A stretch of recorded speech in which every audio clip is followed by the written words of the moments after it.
a little bit different. I'm sorry if it surprised some of you. We're trying something new. See what we can do with the spirit world. See if we can create an atmosphere.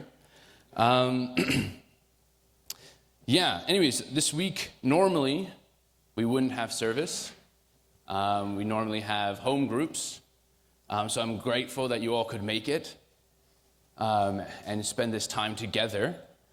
And I felt it was important to really try to commit and really have every Sunday and really try to make this opportunity to offer up and be here with God. So, who listened to Damien's sermon last week? Oh, nice. Who didn't listen to Damien's sermon last week? Oh no. No, it's okay. I haven't listened to all of them, to be honest, but he did it in my hometown of Belvedere, so I decided to give it a quick little listen. And I thought it was a good sermon. It was a little more heartwarming, down to earth. He made a lot of great jokes, which is always a good winning point for me. But he also shared a lot about what it means to really love. What it means to love someone that is difficult to love, someone that is maybe a little bit easier to love, someone that doesn't like the people that you do love. And where is your limitation when it comes to the amount of love that you can give?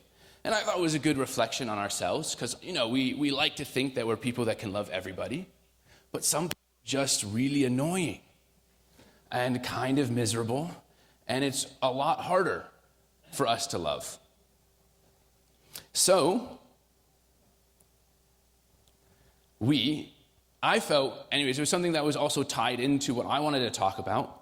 We have to challenge ourselves and become people that can truly love each other. But you might be thinking, how do we do this? And I know that we have to be people that are curious, right? Curious in one another. And it's easy to say, but sometimes it's difficult to really understand what that means. In True Father's autobiography, it says, when we meet someone new, we are always curious about who he or she is. God has the same curiosity about each human being. He is especially curious about young people, and it brings him great joy when he gets to know them intimately. Why is this? It is because our youth is the most important and most beautiful period of our lives. This period should be a time of tranquility as one prepares for the future. The process of growing to maturity is a building block that opens the way to a new era. It isn't to say that he's no longer curious about anyone that is no longer a youth, but we're all young in heart, so that can do all of us.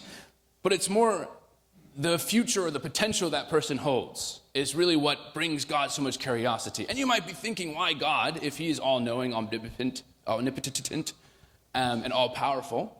Why would he worry? Or why wouldn't he know what we're going to become? But we have that little thing called responsibility, which is always so wonderful, and we have decisions and choices to make. And so we have to become those people that make those decisions, and he's excited to see how we grow. So if God is excited to see and be curious about who we will become, then we also should have this mindset. You understand? And I think this is something that we need to practice.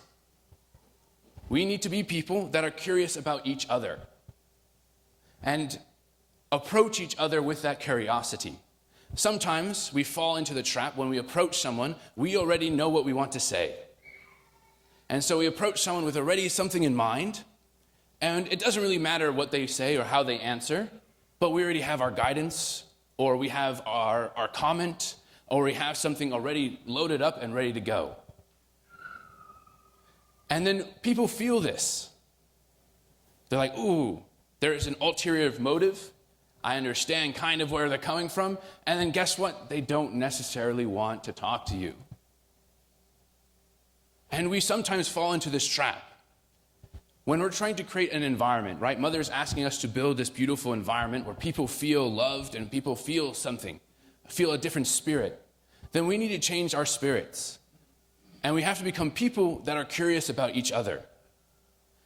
And to do this properly, that means we have to listen to each other. Right? When we approach someone, we want to listen. Oh, what are they going through? And have this understanding and have this heart and this depth to want to listen to what is happening. What are they going through? How was their day? And if we can do this, then they'll feel welcomed. We want to be listened to. I like to read fantasy and sci-fi. A Hyundai is great too, but sometimes you just need a little bit of fantasy and sci-fi. And if you talk to me about my favorite fantasy book, I can go on for hours. I'm so grateful that someone is listening to the thing I'm passionate about, and I feel a lot of value from that. Oh, this was an opportunity for you to ask, but it's okay. No, mischance. But we like to be listened to. That's for another time, you'll know. I have it all loaded up, ready to go.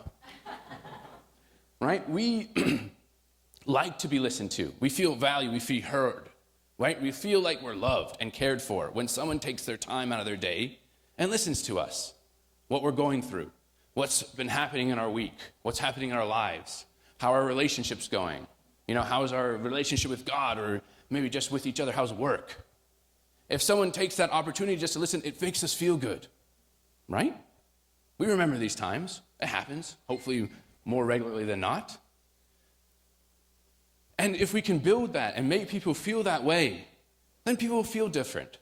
They'll feel loved. They'll feel, oh, this person genuinely cares about me because they're taking that time to listen. But we tend to fall into the trap of we approach people because we want something from that. But we aren't genuinely interested in necessarily what they're going through, but we want something from this interaction.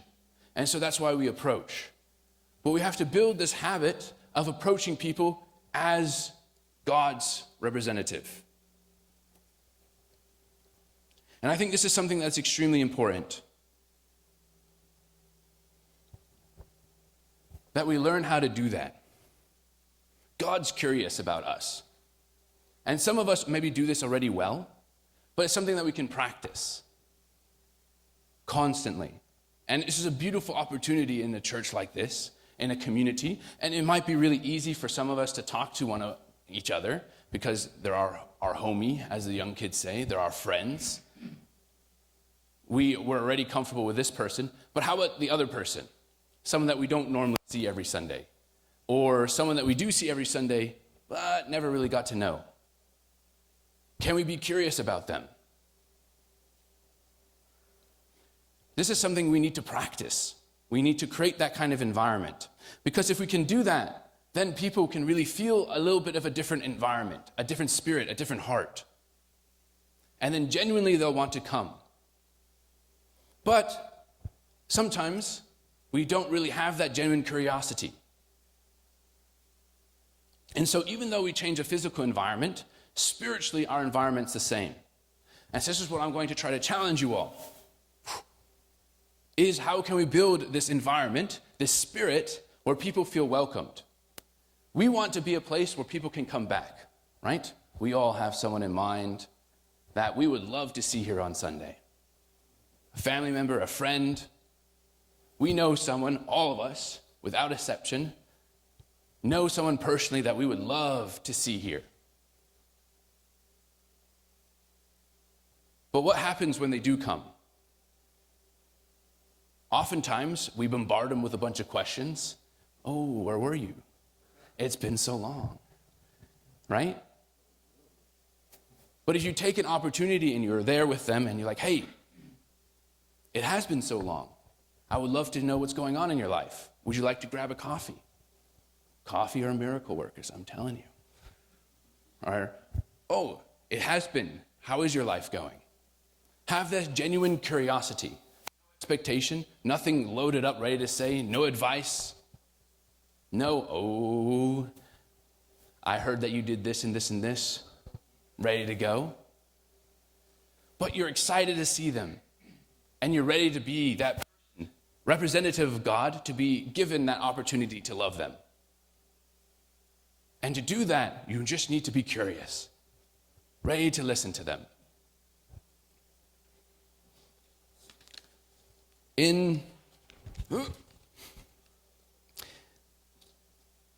Proverbs 25, it says, "The purpose of a person's heart are deep waters, but one who has insight draws them out." The purpose of a person's heart are deep waters, but one who has insight draws them out. And just before that, it tells us that to answer before listening makes us folly and shame. We don't know what people are going through, the depth of what people are going through. People are living life and have a lot going on, as we know in our own lives. And we don't know where they're at or what's going on or what's happening. And that's why if you already approach the conversation ready to say something, then you might be lost. And they might not feel, oh, this person really doesn't actually care. They just want to get something off their chest. And people can feel this. So that's why if we're curious and we build that mindset, we build that heart, genuinely interested in that person, curious about that person, wanting to know deeper where their depth of heart is, how much love would they feel? You understand? It isn't to say that we all do this. I think sometimes we mean well. We want to do this. The intentions are good. But sometimes we get caught up. We're not really letting ourselves move, be touched, be used by God. Right? Last week I talked about, freedom. It's my dad. I'm glad he listens. Right? Letting go of the things that weigh you down so that you can open yourself up and be used by God. We need to be those people that when we enter a conversation, when we meet someone new, when we're trying to create an environment, build a relationship, open ourselves up and be used by God. Because we don't know how God can use us. Again, in the autobiography, it says, when we meet someone new, we are always curious about who he or she is. God has the same, I forgot I switched back. As you can see, I wrote a lot of blue markings. Sometimes that's a good thing, sometimes not a good thing. The giving and receiving of help is a relationship that is matched in heaven. You might not realize it is it at the time, but thinking back later, you may understand, so that's why God sent me there at that time. So if a person who needs our help suddenly appears before you, you should realize that heaven sent you to that person to help him, and then do your best. If heaven wants you to give the person 10 units of help, it won't do if you give only 5. If heaven says to give him 10, you should give him 100. When helping someone, you should be ready, if necessary, to empty your wallets. Doesn't mean necessarily money. But do you understand what it's saying? God needs you. God needs us to be in people's lives. God can use us more easily, appropriately, than just the nature of things. We're that spiritual being. So God needs us to help people, needs us to be there and support people. And that's why it's so important that we do this in the right way. Because if we create that environment where we're there for people and we're able to be there and love people and take care of people, and God can really use us in those moments, then God can trust us. So I ask, can God trust this community to be the community that helps people? To be able to create an environment where people feel loved, where they feel heard, listened to, cared for? Or are we a community that judges? That points fingers? That questions? Okay, questioning sometimes is good. It's not what I mean, but when you question, you know what I'm saying? Okay. Right? You got it? Are we a community that God can really trust? Can we open ourselves up and be used by God? So when God sends someone here to be touched, to be loved, to be listened to be cared for, it can work. And humbly, that means sometimes we just have to listen. That we just have to be curious and listen to what they have to say. Because we also don't know how God has sent that person. Maybe we're there to help them, and maybe they're there to help us. Right? I think we've all had this moment where God sent someone particularly good in your life, right at the right time, and your life has changed. Because they said some crazy random thing, and you're like, wow, I was just thinking about that. We've had this experience once or twice, maybe all the time. God is trying to work with people around us to guide us in the right direction, to become people that can really represent him. So we need to be this. We have to create that environment and be that community. And this means if we genuinely listen to each other, we're interested in each other, we're curious in each other, then people will feel so much love and care from that. And if they feel loved and cared, then they're comfortable to grow. And then they want to be here. They want to show up every Sunday. It's not necessarily the purpose, but it's a great step. They start thinking more deeply about their lives. They start to grow. They feel good to grow. And I want to encourage us to be these people. When someone new comes or someone that we know for a long time, be curious. How are you doing? How is your life going? Don't be afraid to ask those questions, but know the right time. And sometimes just randomly here on Sunday may not be the right time, but then set the right time. Be like, I would love to get to know you deeper. Let's meet throughout this week. If you are genuinely curious, don't try to force it. But if we can create this environment, then the relationships that we have are very freeing. If genuinely we are interested and we're curious in each other, then it is free. People feel free to come here. They feel free to be in that. They look forward to each other. How exciting would that be? We can't wait to see each other every Sunday. 1 hour, 2 hours, 5 hours away, no problems. Because I know my brothers and sisters are waiting for me there, and I can't wait to see them. And it's a shame I only get to see them once a week. I'd much rather see them every day. But that's just how it is right now. But I can't wait for Sundays because I can't wait to see each other. Because I know they care about me genuinely. And I care about them, and I can't wait to care about each other. And that is freeing. But if we know there's someone going to be at church that we aren't so excited to see, for whatever reason, this is not as freeing. So we have to check ourselves. Are we people that make people feel loved and listened to?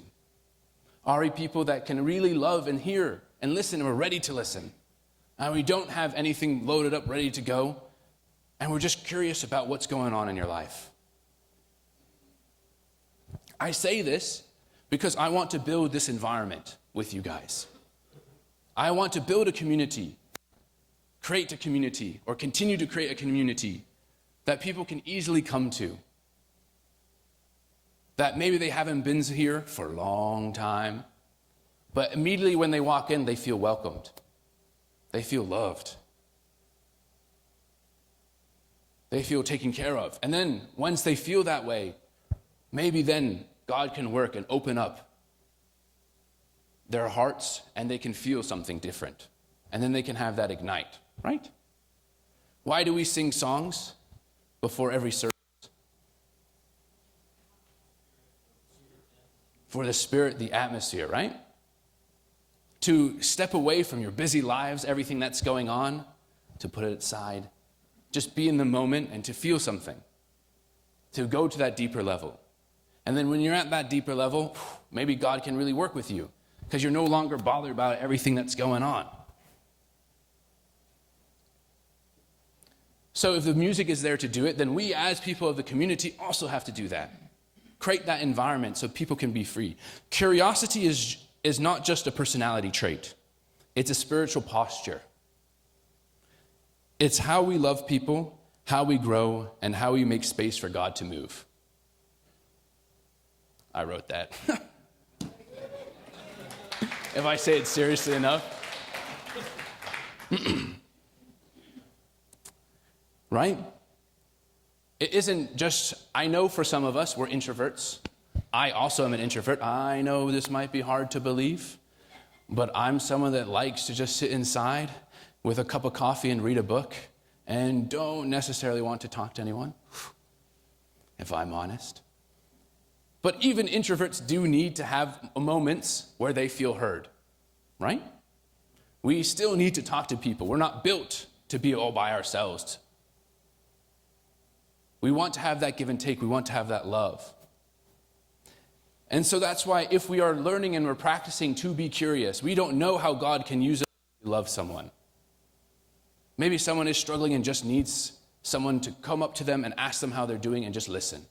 Not even give any advice. And God can use us to do that. And that's why it is something that is a lot more deeper than just being curious and asking a bunch of questions.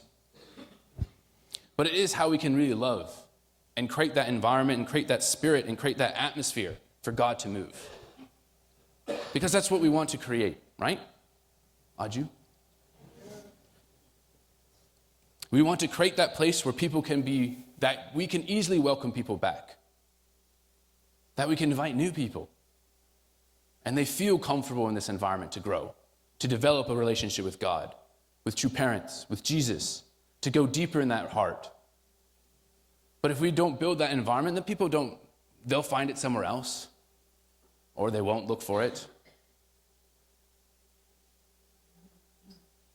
So this is something I want to really accomplish with you guys. It isn't just about moving things around physically, but also spiritually, moving things internally. How can we welcome people? How can we be people that people are looking forward to see every Sunday? How are we being used and be able to open ourselves up to be used by God? And then God can trust us, and he can send the people back. I keep saying this because I get asked a lot, ooh, can you please invite this person? Can you invite that person? I only got one shot. If we invite them once and maybe they go, we don't know if they'll come again if their experience isn't good.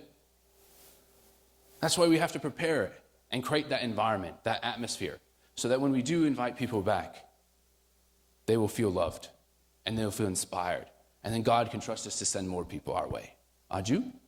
And then before you know it, we're growing so much, we'll have to find another place. One with a nice sports field outside. Aju. We can all hope and dream. All right? So that's what I wanted to talk about. Be curious. Be people that are curious of each other. So that people, when God does send them, when God sends people, we're ready to listen and see how God can guide us to really support them and really help them. All right, please join me in prayer. Dearest, most beloved Heavenly Parent and true parents, thank you for this time to be here as the beautiful Connecticut family community. That we can be here as brothers and sisters being ready to be used by you, God. That you can really love the people around us. That we can create that environment where people feel free to come and feel that they're genuinely listened to and that we're curious about what's going on in their life. Just ready to be able to love them and support them in whatever way they need. And if we could really master that environment, build that relationships, build that community, then I know you can trust us to send whoever you want. Because we will love our brothers and sisters no matter what and create that atmosphere, a place for them to really turn back to you, God. A place that they can open themselves up to feel your love. To feel that they are God, your sons and daughters. And I really feel that we can build that environment if we're able to master the step of just being genuinely curious for each other and listening to each other, ready to be used by you. So I pray that we can work on that and we can grow in that ability, all of us together. And I pray this in my name, in attendance to Holy Mother Han, Denthew and Yasmin, Libra Central couple, Aju. All right, thank you guys.